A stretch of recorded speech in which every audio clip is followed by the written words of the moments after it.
भगवत गीता कहती है कि आपको अपना कर्म करते रहना चाहिए, फल की आशा नहीं रखना चाहिए। महात्मा गांधी कहा करते थे कि आप अपनी ड्यूटी ईमानदारी से निभाते हैं और यही बात आपकी राइट को सिक्योर करती है। स्वामी विवेकानंद कहा करते थे कि हर एक इंसान का ये फर्ज है कि वो अपनी देश की प्रगति में हिस्सा ले। लेकिन मैं आज ये बोल क्यों रहा हूँ? क्योंकि आज हम पढ़ने वाले हैं फंडामेंटल ड्यूटीज के बारे में। So without wasting any time, चलिए शुरू करते हैं।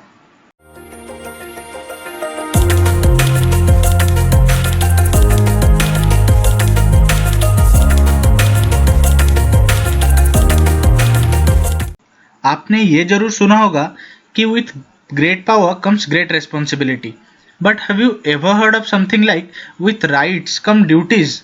इसे एक एग्जाम्पल से समझते हैं। मान लीजिए आप एक ऑर्गेनाइजेशन में काम कर रहे हैं।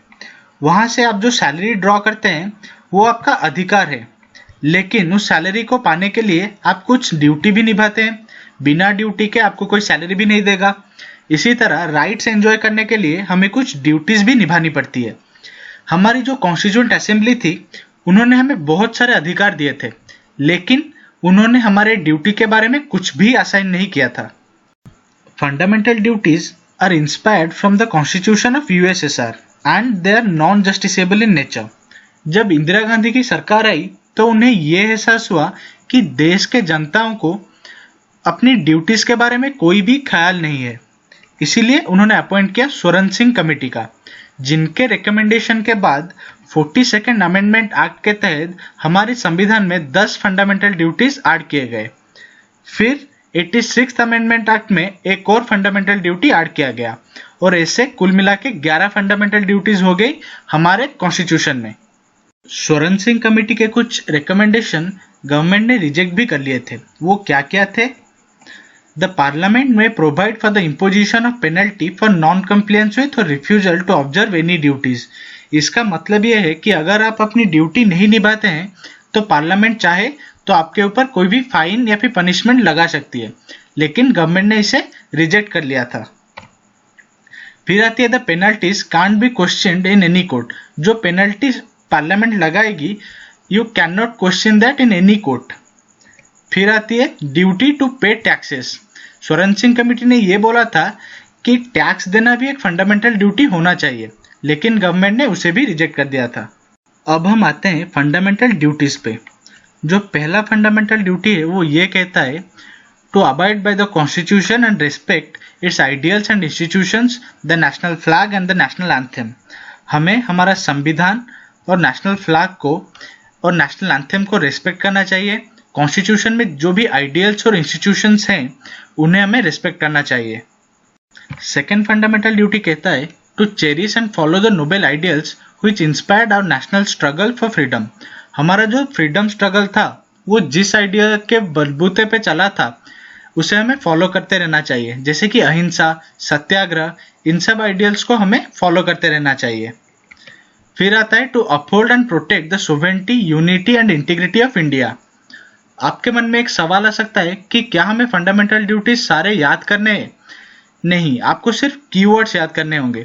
जैसे कि इसमें है सोवेरेनिटी, यूनिटी, इंटीग्रिटी, इसमें है नेशनल स्ट्रगल फॉर फ्रीडम, इसमें था नेशनल फ्लैग, नेशनल एंथम। इस तरह आपको सिर्फ कीवर्ड्स मेमोराइज करने हैं। अगला फंडामेंटल ड्यूटी ये कहता है to defend the country and serve the nation when needed. फिर आता है to promote harmony and spirit of common brotherhood. यहाँ पे मैं इमेजेस इसलिए यूज कर रहा हूँ ताकि ये सब चीज आपको मेमोराइज करने के लिए आसान लगे।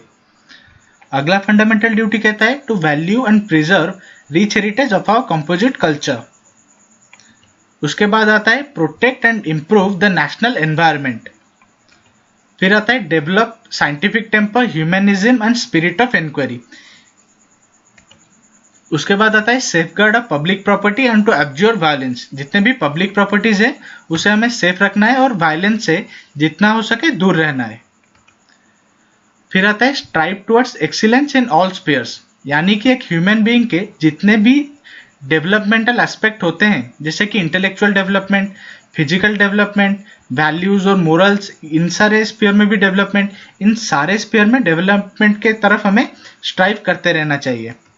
फिर आता है to provide opportunities for education to his child between age of 6 to 14 years.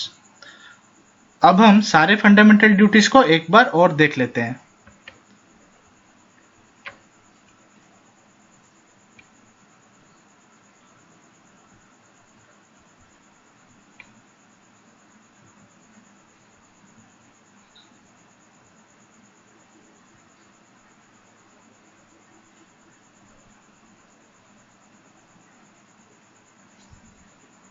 अब बात करते हैं फंडामेंटल ड्यूटीज की ऑब्जेक्टिव्स के बारे में. जो फंडामेंटल ड्यूटीज हैं ये सिर्फ एप्लीकेबल है देश के सिटीजन के लिए, ये फॉरेनर्स के लिए एप्लीकेबल नहीं है. It acts as a warning against anti social activities like disrespecting the nation by burning the flag, destroying the public property and disturbing public peace. It also promotes discipline and commitment.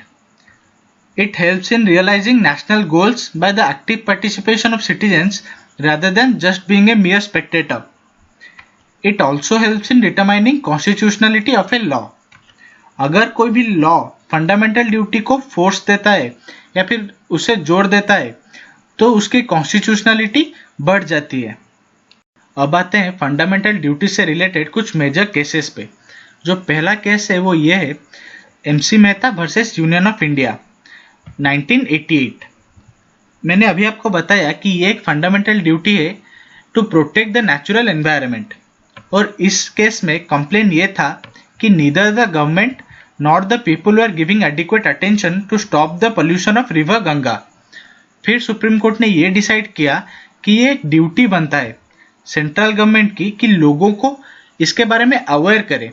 फिर central government ने ये decide किया कि इस topic के ऊपर books बनाई जाएंगी और उस बुक्स को सारे एजुकेशनल इंस्टीट्यूट में फ्री ऑफ कॉस्ट प्रोवाइड किए जाएगी. अब चलते हैं नेक्स्ट केस पे. अब आता है Aruna Roy versus union of India case 2002. इसमें जो national curriculum framework for school education है इसकी कॉन्स्टिट्यूशनल वैलिडिटी पे सवाल उठाया गया था और ये कहा गया था कि ये आर्टिकल 28 को वायलेट करता है and it is also against the secular fabric of our nation. इसमें यह कहा गया था कि एजुकेशनल इंस्टीट्यूट्स में रिलीजियस इंस्ट्रक्शन दी जा रही है. तो सुप्रीम कोर्ट ने यह कहा था कि नेशनल करिकुलम कोई भी रिलीजियस इंस्ट्रक्शन नहीं दे रही है, बल्कि जो इंस्ट्रक्शन दे रही है उसका मकसद यह है to promote harmony and spirit of common brotherhood among all the people of India. अब आते हैं फंडामेंटल ड्यूटीज से रिलेटेड कुछ क्रिटिसिज्म पे. जो पहला क्रिटिसिज्म है वो ये कहता है the list doesn't contain many other important duties of citizen. For instance the duty to vote in elections, paying taxes on time are not on the list of fundamental duties which are recommended bye Swaran Singh committee. Swaran Singh committee के हिसाब से vote देना भी एक fundamental duty होना चाहिए और tax देना भी एक फंडामेंटल ड्यूटी होना चाहिए, लेकिन गवर्नमेंट ने इसे रिजेक्ट कर दिया. जो सेकंड क्रिटिसिज्म आता है वो ये कहता है many of the duties are not defined properly and are ambiguous in nature. For instance, different interpretation can be made of words like noble ideals, composite culture, scientific temper and many other terms. जैसे कि मेरे लिए Nobel ideals कुछ और हो सकता है, आपके लिए कुछ और हो सकता है. तो क्रिटिसिज्म यह है कि ये जो आइडियल्स है इसे प्रॉपरली डिफाइन नहीं किया गया. तीसरा क्रिटिसिज्म यह कहता है these have been critiqued as a moral code of conduct due to their non-justiciable in nature. Due to this, Swaran Singh Committee has recommended punishment or fine for not following and observing these duties. Swaran Singh committee ने ये recommend किया था कि अगर कोई fundamental duties को follow नहीं करता है तो उसके ऊपर पेनल्टी या फिर पनिशमेंट लगाई जाएगी, लेकिन गवर्नमेंट ने ये डिसाइड किया कि फंडामेंटल ड्यूटीज को नॉन जस्टिसेबल रखेंगे. So guys, this is the end of this video. अगर ये वीडियो आपको पसंद आया है then like, comment and share this with your friends and subscribe to my YouTube channel and tap the bell icon to get time to time updates. अगले video में हम cover करेंगे फंडामेंटल ड्यूटी से related कुछ important questions. तब तक के लिए जय हिंद.